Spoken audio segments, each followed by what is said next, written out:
This is a fantastic question. What happens when the bubble finally pops? Well, there's a short answer and there's a long answer.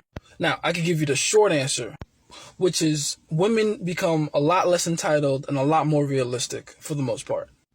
Or I can give you the long answer, which is way more detailed and give you a true glimpse into the future. So follow me. There's a reason I compared the dating marketplace to the economic marketplace.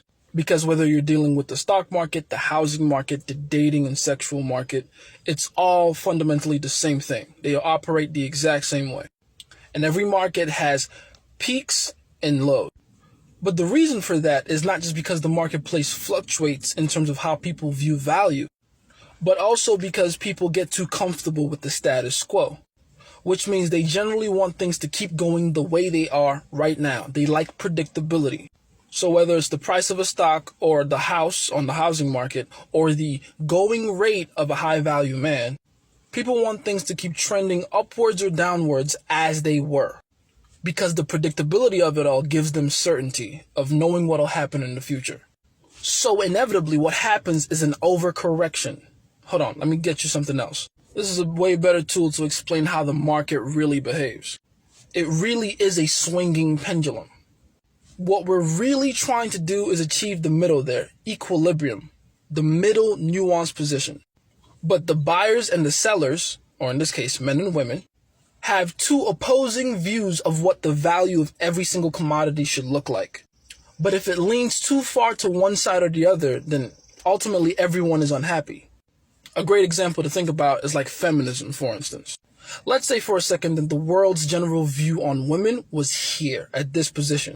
This here represents when women couldn't drive or vote or anything like that, or like women were treated as dog shit. This is where women had to endure a lot of terrible treatment, like getting beaten, getting raped, all that kind of stuff. Women were getting treated terribly with no consequence, right? And then women decided to revolt and create this thing called feminism. And feminism as a concept was simple. Women wanted to be treated better.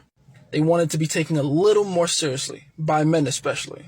So naturally, the pendulum swung this way. And things were all fine and dandy. Men had a say, women had a say. Everyone was happy. But you see, when the pendulum starts swinging, it doesn't just stop in the middle. It keeps going all the way to the extreme. And so did feminism. So third wave feminism eventually happened. And now the women that subscribe to this kind of feminism want all the say for themselves and don't want men to have any. How ironic, right? These two sides look the exact same even though they're opposite.